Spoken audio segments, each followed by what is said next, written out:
오늘 함께 나누실 하나님의 말씀은 예레미야애가 1장 12절에서 17절까지의 말씀입니다. 지나가는 모든 사람들이여 너희에게는 관계가 없는가? 나의 고통과 같은 고통이 있는가 볼지어다. 여호와께서 그의 진노하신 날에 나를 괴롭게 하신 것이로다. 높은 곳에서 나의 골수에 불을 보내어 이기게 하시고 내 발 앞에 그물을 치사 나로 물러가게 하셨으며 종일토록 나를 피곤하게 하여 황폐하게 하셨도다. 내 죄악의 멍에를 그의 손으로 묶고 얽어 내 목에 올리사 내 힘을 피곤하게 하셨으며 내가 감당할 수 없는 자의 손에 주께서 나를 넘기셨도다. 주께서 내 영토한 나의 모든 용사들을 없는 것 같이 여기시고 성회를 모아 내 청년들을 부수시며 처녀딸 유다를 내 주께서 술틀에 밟으셨도다. 이로 말미암아 내가 우니 내 눈에 눈물이 물같이 흘러내리며 나를 위로하여 내 생명을 회복시켜 줄 자가 멀리 떠났음이로다. 원수들의 이김에 내 자녀들이 외롭도다. 시온이 두 손을 폈으나 그를 위로할 자가 없도다. 여호와께서 야곱의 사방에 있는 자들에게 명령하여 야곱의 대적들이 되게 하셨으니 예루살렘은 그들 가운데에 있는 불결한 자가 되었도다. 아멘. 공감과 위로는 어려움에 처한 사람들에게 큰 힘이 됩니다. 지금 나의 어려움과 힘듦이 다른 사람으로부터 이해를 받고 있고 위로와 격려가 큰 힘이 되는 것입니다.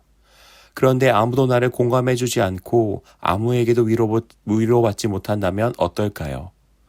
한 사람의 여인으로 의인화된 시온성 남유다 공동체가 오늘 말씀 가운데서 등장합니다. 예레미야 애가는 예루살렘의 멸망에 대한 슬픈 노래입니다. 예레미야가 슬픈 노래를 한 이유는 바로 이스라엘, 남유다가 바벨론에 의해 망했으며 하나님의 성전은 무너졌고 백성들은 포로로 잡혀갔기에 슬픔으로 노래합니다. 예레미야는 총 5장의 말씀으로 구성되어 있고 각 장의 말씀은 3장을 제외하고는 모두 22절로 되어 있습니다. 이렇게 22절로서 장이 이루어진 것은 히브리어 알파벳이 각 절의 첫 글자로 시작되어지기 때문입니다. 예를 들면 한글로 치면 기역으로 시작되는 문장, 그 다음에는 니은으로 시작되는 문장들이 쭉 나열되는 것입니다. 이런 형태는 문학적으로는 운율과 말씀을 잘 암기할 수 있는 장치가 됩니다. 동시에 신학적으로는 히브리어 알파벳이 처음부터 끝까지 사용되는 것으로 완전하고도 온전한 슬픔을 표현하기 위함입니다. 이러한 것을 통하여서 예레미야에게는 슬픔을 담아 노래하고 있습니다. 예레미야에게는 고통 가운데 신음하는 남유다 공동체의 현실을 반영합니다. 그러나 단순히 슬프다라는 감정이 전부가 아닙니다. 이 슬픔과 고통의 이유를 생각하게 합니다. 그것은 바로 하나님께 죄를 지었고 그 죄에 대한 하나님으로부터의 징계를 받고 있기 때문입니다.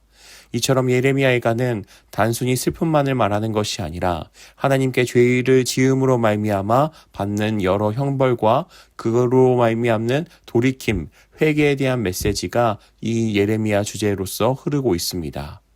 예루살렘, 시온 성으로 대표되는 남유다 공동체를 마치 한 여인처럼 오늘 말씀은 표현하고 있습니다.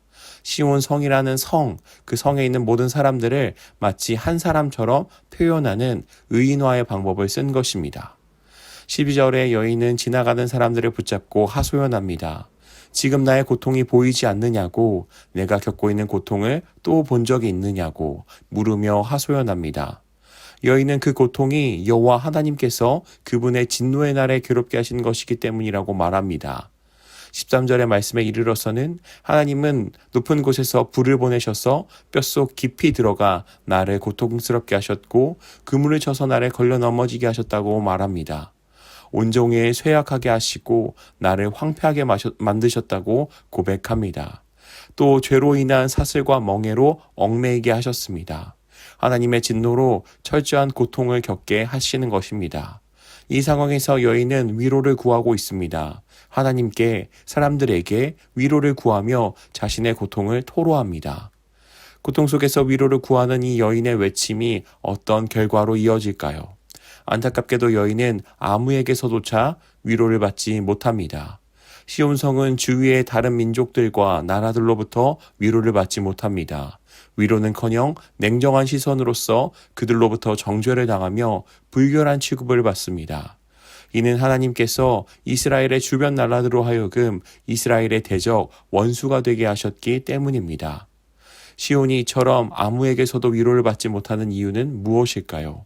그것은 다름 아닌 그들의 죄악 때문이었습니다. 그들은 스스로 하나님의 백성이라는 긍지와 자랑이 있었을 것입니다. 그러나 하나님을 믿지 않는 사람들뿐만 아니라 믿는 하나님의 백성이라 할지라도 그들의 죄로 말미암아 그들을 징계하고 심판하시는 하나님이십니다. 오늘의 말씀을 통하여서 함께 교훈을 나누기를 원합니다. 고통 가운데 괴로워하는 여인으로 묘사된 시온성 남유다 공동체가 오늘 말씀 가운데서 계속해서 말씀되어지고 있습니다. 그들은 고통 속에 있지만 누구에게서도 위로를 받지 못합니다. 사람들은 어려움 속에서 자연스레 사람들로부터 오는 위로와 공감을 기대합니다. 그러나 오늘 말씀이 우리 가운데 분명하게 보여주는 것은 진정한 위로에는 하나님과의 관계 회복이 반드시 있어야 함을 우리 가운데 말씀합니다. 사람들로부터 오는 작은 위로, 아니 그 이면에 가장 본질적으로 필요한 것은 하나님으로부터 오는 위로입니다.